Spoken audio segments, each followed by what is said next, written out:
You found the skeleton. How would you calculate that design? You personally, how would you decide? Well, interesting question. I don't know. I'd have to do some research on that.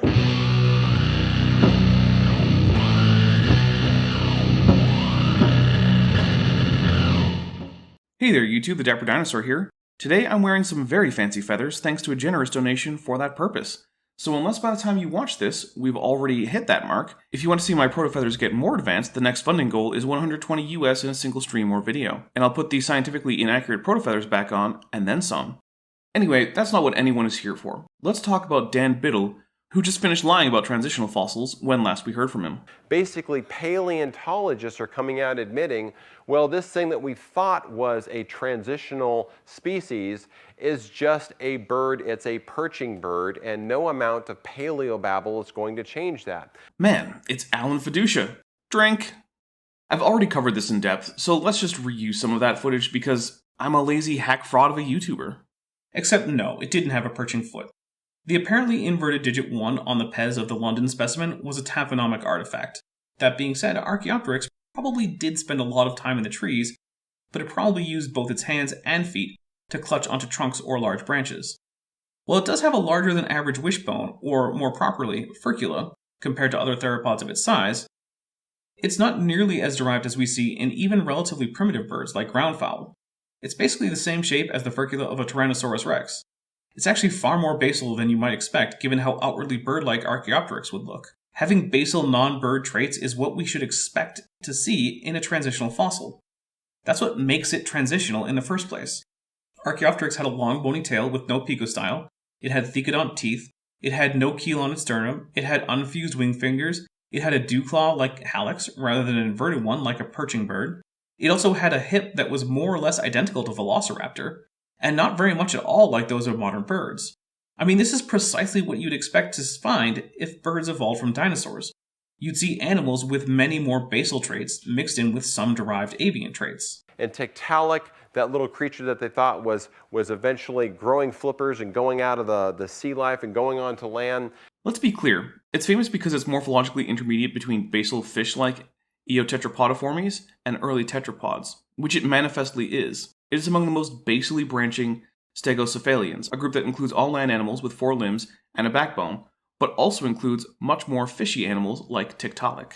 Same thing there, they've now found fossils that they believe were 10 million years earlier that have even more advanced features than Tiktaalik. So from an evolutionary perspective, that one got shot down as well. What you just said is one of the most insanely idiotic things I have ever heard. At no point in your rambling, incoherent response were you even close to anything that could be considered a rational thought. Everyone in this room is now dumber for having listened to it. I award you no points, and may God have mercy on your soul. Meet the pipefish. Morphologically, more or less identical to the signathid common ancestor of dragonfish, seahorses, and of course, the pipefish. You'll note that other than the funny mouth, this is a pretty normal but skinny fish. It swims with its tail, it doesn't have pregnancy in males, its tail isn't prehensile. The survival of the basal pipefish millions of years after some of their relatives became really derived, pregnant, male, dorsal fin swimmers with prehensile tails, doesn't mean that such a transition didn't occur, and the pipefish remains a transitional form between seahorses and the wider Signathiformes, which includes animals like the shrimpfish, trumpetfish, and flying gunards, the last of which are themselves highly derived in a completely different way, showing that evolution is about diversity. So, as we can see, a transitional form can persist alongside more derived forms just fine, and that doesn't make it not transitional. So what about homological structures? You open up a high school textbook today and they'll say, well, look, we know evolution happened because dolphin hands are the same as all the whale hands and the human hands because they usually have one main bone and then a couple bones that break up after that, and then they go on to maybe 5 digits, just like humans have. Of course, for those of us that managed to get past high school anatomy, those bones are the humerus, the radius and ulna, the carpals, then the metacarpals, and the phalanges. So they say, look at that, we are going to infer or impose evolution on these similar structures. Well, to me, that's kind of like saying, well, this wheel could lead to that wheel, could lead to this wheel, could lead to that wheel.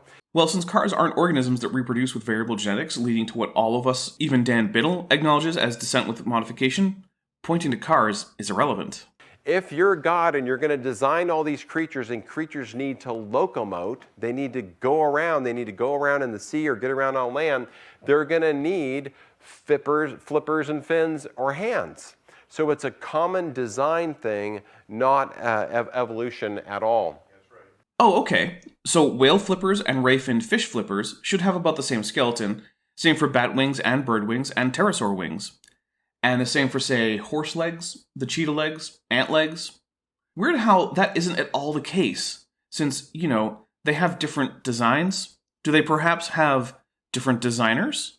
Or perhaps it's just that evolution doesn't have the ability to plan or borrow from distant lineages to copy-paste anatomy, so it results in different solutions to the same problems when the problem is faced by organisms with different anatomy.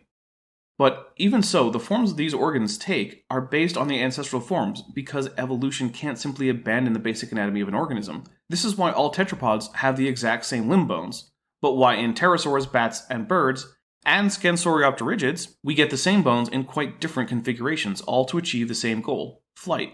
This is precisely what we don't see in cars, where features can be lifted wholesale if they work well and placed into a brand new design, and we are not bound by the previous year's design to make the new model. What about vestigial structures? So evolutionists for years were saying, oh, look at that, we've got all these leftovers in our human body, like we used to have a tail attached to our tailbone. Well, no, the tailbone essentially is the human tail. It is the caudal vertebrae of apes. The ancestors of humans would have just had more and more unfused caudal vertebrae back when they had tails. You can rip your tonsils out when you get sick. You don't need those. That's not really part of our lymph system. Well, it is part of the lymphatic system, but it's not vital. And while just removing them at the drop of a hat is not a good idea, since surgery is risky, when they become a problem, they can and routinely are removed with no significant long-term impact, excluding immediate complications from the surgery. And your appendix, so let's just take that out and throw it away. We don't need any of this stuff. You don't need your appendix. And like with tonsils, when it is removed, there's essentially no long-term ill effect beyond the possible complications of the surgery. But it is a handy refuge for gut bacteria. Well, evolution says that if this has happened, if we've evolved over millions of years, our body should be filled with all these vestigial leftover parts that we really don't need anymore. Which it is. For example, despite clearly being caudal vertebrae in form and development, the vertebrae of the tailbone never support a post-anal tail. Similarly, the appendix has the form and embryological development of a vermiform cecum, which in other animals is used as a sort of fermentation chamber for plant matter that is hard to digest. It does not help humans with this, despite clearly being the same organ, so it is a vestige of a once active site of digestion. Well, as of 1895, if you go back to the leading medical textbooks of 1895, they said, you know what? We've got 180 leftover parts in our body for evolution. That was the best science as of 100 years ago. It's good to see that Dan is reading the latest in research. Today, medical science says 0. We don't have anything that we don't need. We need every part of our body, even things like the appendix, the coccyx or tailbone, or our tonsils. No, you don't. You don't need an appendix. You don't need your tonsils. You don't need the tiny muscles that make your hair stand on end. You don't need all of your fingers or toes. You don't need your gallbladder. You don't need the facial muscles that move your ears. You don't need most of your hair. You don't need all your teeth. You can remove a lot of things from the human body without causing death or even significant problems at all. Heck, you don't even need both of your lungs. One will do you. The appendix is a storehouse for your healthy flora. So when you have to get that removed, sometimes you've got to take probiotics, because when you get sick and you lose everything out of your intestine, the appendix saves some of the healthy gut flora and re-injects it so you can start the digestive process again. It's an amazing part of our body. But you don't need it, as Dan just admitted. The tailbone, well, let's just be honest, it's got to end somewhere, right? Your spinal column's got to end somewhere. Do you know it's called the pelvic floor? It goes down here and it cups the bottom of your spine right above your legs, so that it can all have all these attachment points for ligaments and tendons. It's your bladder. We would have a real hard time giving birth or going to the bathroom if it wasn't for our tailbone. And when you look at this thing, look at all the holes that we have in there for the nerves to run through. That is an amazing, amazing design. We have all these tendons and ligaments. It's a perfect place for cupping all the weight load that we have in our bodies. That's not leftover from evolution. That's by design. Except that they're caudal vertebrae that don't support a tail. So whatever else they are, they're vestigial tailbones.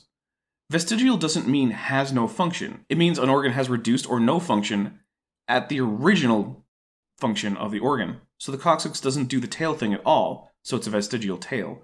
The appendix doesn't ferment food at all, so it's a vestigial cecum. No matter what they do now. Tonsils, when I was a kid, everybody was getting their tonsils pulled out. You get strep throat, you go in there and they'd give you some penicillin and send you home with ice cream. Everybody loved it. It seemed like in third grade, all kinds of kids were getting dismissed to go have their tonsils cut out. I was just waiting for it. But now they've learned that tonsils are actually part of your lymph system. They form a first-line defense, so when you start getting a throat infection, your tonsil is the first one on it. Yes, it does help fight off infections that happen to be inhaled into the mouth, but that's about it. It's really not very important, although I'd hesitate to call it completely vestigial. But here's the thing, vestigial also doesn't mean unimportant, so no matter how important an organ is, it can still be vestigial. We've gone from 180, which they used to think, all the way down to 0. I have no idea how many vestigial structures there are in a human body, but we know for certain that it's not 0. Because in trying to dismiss the idea of vestigial structures in the body, Dan actually gave us examples. Certainly no leftovers. So let's take a quick look at whale evolution. They've been beating the kids up for decades with these little hip bones. They call them vestigial hip bones. You can go grab a biology textbook today, pull it right up off the shelf, and they'll say, look at that. The whales used to have these things. It's a leftover pelvis. It's even got a femur and everything. And they say, here's a note from a high school textbook. It says, many organisms retain traces of their evolutionary history. For example, the whale retains pelvic and leg bones as useless vestiges. I wouldn't call them useless, but they are vestiges of terrestrial locomotion, which doesn't make them not vestigial pelvic and limb bones. Let's look at a whale skeleton. Whales are pretty unusual when it comes to mammals. The forelimb girdle is pretty standard, except for those freaky phalanges.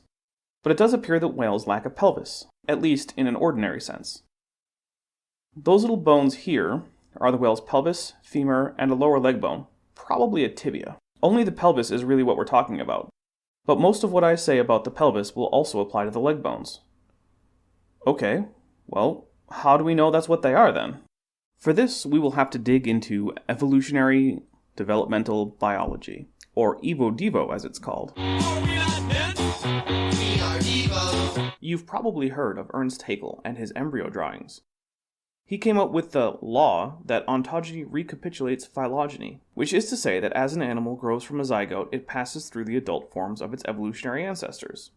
This is wrong, but it doesn't mean that embryology doesn't give us interesting information about the evolution of animals. You probably haven't heard of Carl Ernst von Baer. He came up with the laws of embryology that have actually held up. There are 4 of these laws, and here they are.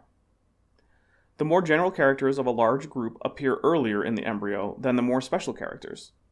For example, the notochord develops before the limbs, and the limbs develop before the hair in a mammal. From the most general forms, the less general are developed, and so on, until finally the most special arises.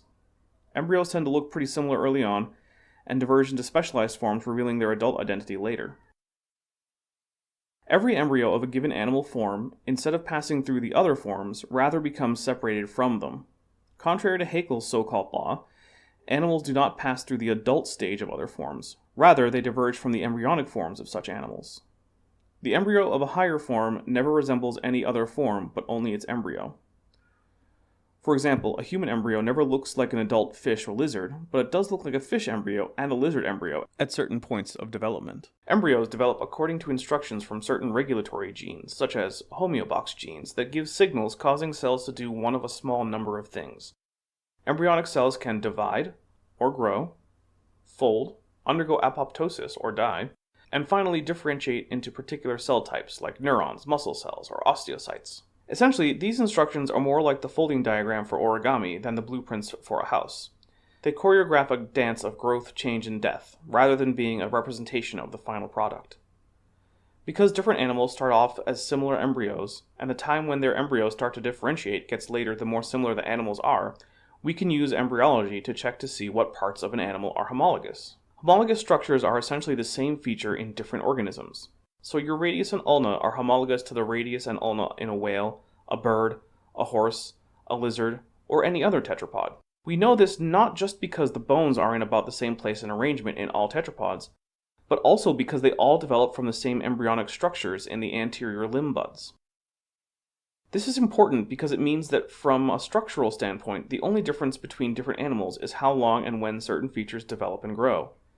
If a human embryo got the same regulatory signals during embryonic development as a dog, it would come out looking essentially like a dog, even though its biochemistry would be 100% human. Of course, there's really no way to make this happen, and I hope no one tries it, at least not with a human. I kinda like you monkeys. This is how we know that even very different structures are homologous. For example, jaw bones in reptiles, ear bones in mammals, and gill arches in lampreys are all homologous. We know because they develop from the same embryonic features, that is, pharyngeal arches. That's why before we ever found the fossils that would confirm it, we knew that the fish jaw evolved from gill arches, and that mammal ear bones evolved from those same gill arches that had already been turned into jaw bones. And interestingly, you can see mammal ear bones migrating from near the jaw into the ear during embryonic development. What does this have to do with those tiny whale bones Kent was blathering about? Well, cetaceans, like all tetrapods, form 4 limb buds, 2 for the hind legs, 2 for the front legs. In cetaceans, the hind limb buds stop growing almost immediately, and the rest of the body more or less absorbs them. But at the same time, the tissues in the limb bud that in all tetrapods become the pelvic girdle, in whales, become those bones in question. Further, the leg bones that some whales have also develop from the hind limb bud. So we know that those bones are the remnants of a pelvis precisely because they have the same embryonic development. They are the same thing as your hip bones, coming from the same place on an essentially identical embryo, in a developmental process that conforms to all of von Baer's laws of embryology. There are even more clues to this. Whales, like all mammals, have different kinds of vertebrae. From front to back, they are cervical, thoracic, lumbar, sacral, and caudal. The sacral and lumbar vertebrae are basically the same, but anterior to the bones in question, an interesting change happens in the spine. The vertebrae become distinct as caudal vertebrae, and this also marks the end of the organs in a whale that a different mammal would have in their abdominal cavity, such as intestines. So just like in other mammals, these bones are associated with the change to caudal vertebrae. So we can now say with some certainty that these bones are the vestigial remnants of the pelvis of the whale's ancestors, and we didn't even have to use a single fossil to do it, although fossil evidence has confirmed this too. Okay, but Hovind pointed out that these bones have very important functions, and you know what? He's actually right about that. In fact, I would go so far as to say that without these bones, whales couldn't reproduce. So does that mean that these bones aren't vestigial? Well, no, not even a little bit. All being vestigial means is that an organ is reduced and no longer performs the basal purpose. That is, it doesn't do what it did in an animal's ancestors. In fact, you could say that some of your ear bones are actually vestigial gills. They are certainly reduced, and good luck breathing underwater with your ears. But having a present function doesn't make a structure not vestigial. Human tailbones are vestiges simply because they don't form a tail, even if they do still attach some important muscles. But what about the fact that these pelvic bones in whales differ between males and females? I'm honestly not sure that they do differ, but I'm willing to just say that they do because I can't see why that makes them not vestigial pelvises. Think back to when you were a kid and someone gave you the talk about the birds and the bees. That's probably when you learned where babies come from, and that part of that process is that the infant has to pass through the hips of the female carrying it. For example, here's a picture of a male human pelvis. Look at the hole at the bottom. It's rather narrow. Now, here's a female human pelvis. Notice how the bottom is wider than in the male. That's because the male doesn't have to fit another human the size of a watermelon through the bottom of his pelvis, but the female does. Fat bottom girls, you make the rockin' world go round. So, a different pelvic structure for males and females isn't exactly unexpected. Rather, it would be strange if the hips of a mammal weren't a bit sexually dimorphic. Even if the spacing of the hips to accommodate birth in females isn't really an issue for a particular organism, the pelvis is still where muscles for the genitals attach. And since these are of necessity different in different sexes, especially so for mammals, one would expect the pelvises to differ a bit simply to accommodate these muscle attachments. Ironically, it seems that in pointing out the reproductive nature of whale pelvises, Kent has actually given us more evidence that confirms what Evo Devo has taught us about whale pelvises. How's that for a blast from the past? But then they started doing some more research, and our creator won again. This was actually published in a journal called Evolution. They've now completely blown this out of the water. They're mating reproductive claspers. Whales and dolphins could not breed today unless they have these bony structures to mechanically anchor themselves when they're doing the dance underwater in order to reproduce. No claspers, no babies. I'm not sure why extinction would be a pillar of evolution. It's just sort of a thing that happens. According to the Bible, as Pastor talked about last night, we don't need to have a world view, we need to have a word view. This is completely irrelevant, but it feels weird to use the word pastor as an appellation without an article, when not using it in direct address or with a proper noun. But hey, I'm a descriptivist, and I guess there are registers of English where that works. This isn't even a criticism, just an observation. If you go through the word view, there's two major extinction events that happen in Scripture. The first one is Noah's flood about 4,400 years ago. Which didn't happen. See the video above for a deep dive into that. Everything on earth went extinct except those creatures that were on the ark. At least Dan's not pretending that all the bugs would be just fine. Kudos to you, Dan. And then after the flood, and I wish I had more time to cover this, you can remember the acronym HEAT, H-E-A-T.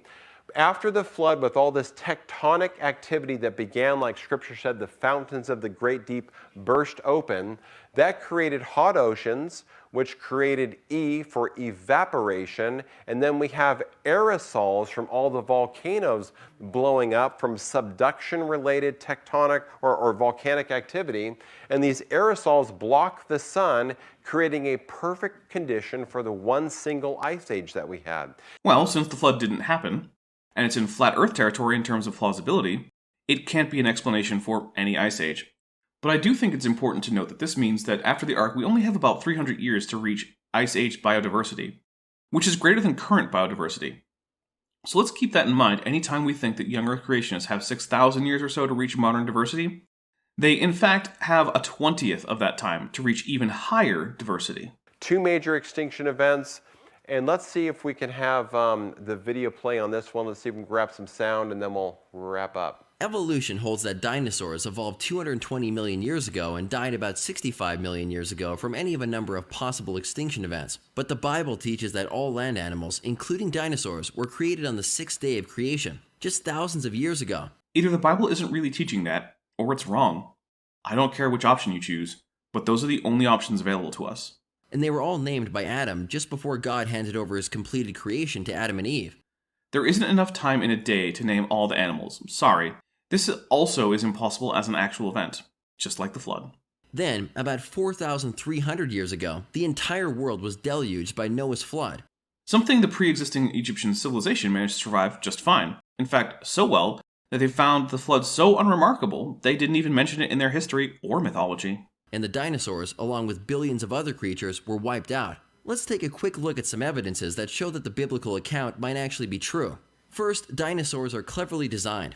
Consider this Triceratops. Its 2,000-pound head is mounted in a way that allows it to turn every which way, yet still be strong enough to ram something, even while running.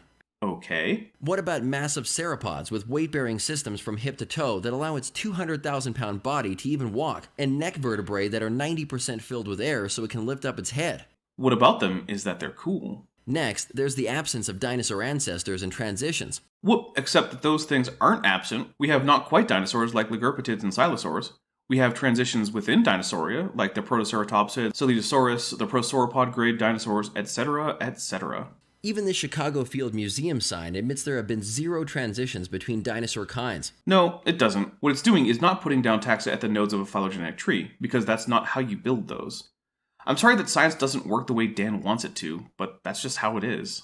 It shows question marks regarding where they came from. No, it doesn't. It shows unlabeled nodes. That's not a question mark or an indication of lack of information. It's almost like someone just put each basic kind on Earth right at the same time. Again, no, it's not. Because as I've mentioned, we have a whole host of organisms leading up to Dinosauria and even more within, showing the morphological changes of lineages within the group. There are even dinosaur design features that show they lived in the ideal pre-flood world. Sauropods can exceed 200,000 pounds, yet they have tiny nostrils for breathing. and they had extremely efficient bird-like respiratory systems, which helps demonstrate that birds are dinosaurs, as well as help explain why sauropods didn't need exceedingly high oxygen levels to maintain themselves. Pterodactyls may have been too heavy to fly in today's atmosphere. But they were not. In fact, they are lighter than birds given the same body volume. If anything, pterosaurs, as they are properly called, were more highly adapted flyers than birds, and could fly just fine if they were to time travel to the modern day. Also, they're not dinosaurs, so we're off topic. Same with huge pre-flood dragonflies. The fossil record is filled with giant creatures and plants. Those are griffin flies, not dragonflies. But they also existed long before the dinosaurs, when there was in fact a lot more oxygen in the air during the Carboniferous. And yes, these animals wouldn't likely manage to survive today's relatively low oxygen air, but also the oxygen levels had dropped off by the time of the dinosaurs. We know this because there are billions of dead things buried in rock layers laid down by water all over the Earth. What about the fossils in rock layers that were not laid down by water? Because that happens too. Subaerial deposition is real, and subaerial rocks have fossils in many cases. And when we look at the dinosaur fossil record, we see that they were buried furiously, rapidly, and simultaneously, oftentimes found fleeing in groups. Sometimes, but also sometimes not. Many dinosaurs were buried in slow-moving or even still water, like the fossils in the Solnhofen limestone. Take this massive bone bed in Hilda, Canada. Thousands of centrosaurs were catastrophically buried over an entire square mile. Well, it's 14 centrosaurs, not thousands. And it is a flood deposit, and, no one contests that floods do occur. But let's take the Jakota Formation of Mongolia, where the famous fighting dinosaurs were discovered. It's an Aeolian sandstone, meaning it was deposited by wind under air, not water. Good luck explaining that one with a flood. Or this one in China, where thousands of different kinds of dinosaurs were simultaneously buried in a single 980-foot-long ravine. I would check, but the narrator didn't tell me what the formation is, so I can't.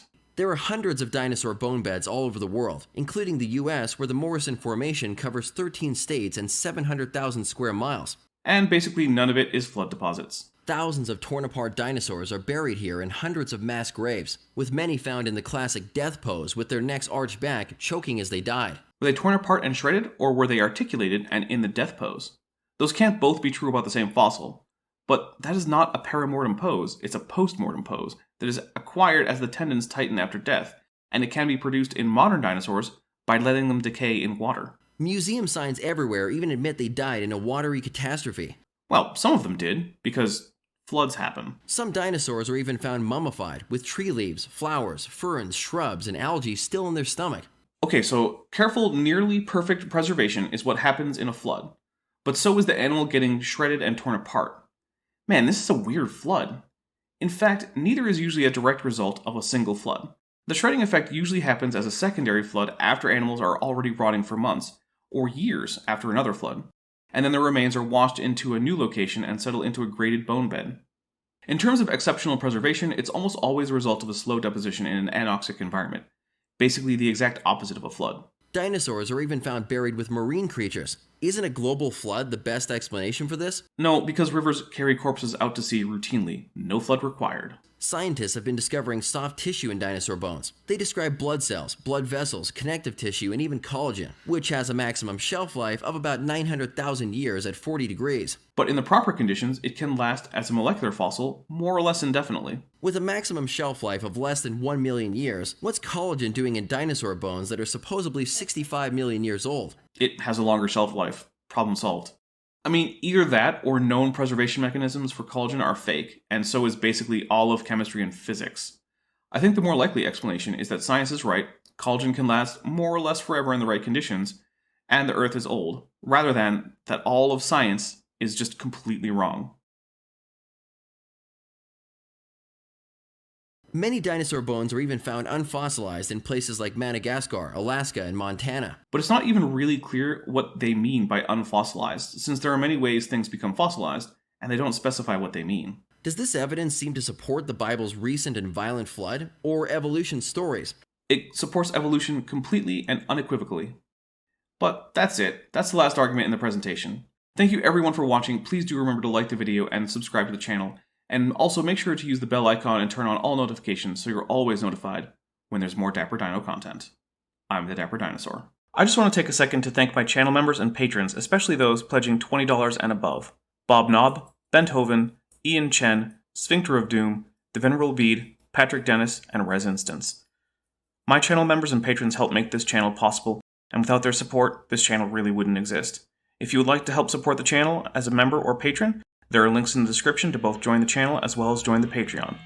Patrons and members get mentioned in these credit scenes, as well as getting early access to my scripted videos, and if you pledge $10 or above, you can also get access to various 3D assets that I create for Blender, both for use in the channel, as well as just general giveaways to my supporters to help in any Blender projects they might have. If a monthly or annual pledge isn't for you, then there is also a merch store linked to the description, and if none of that's right for you, please just like and subscribe because every like and subscription really helps the video out. Thank you.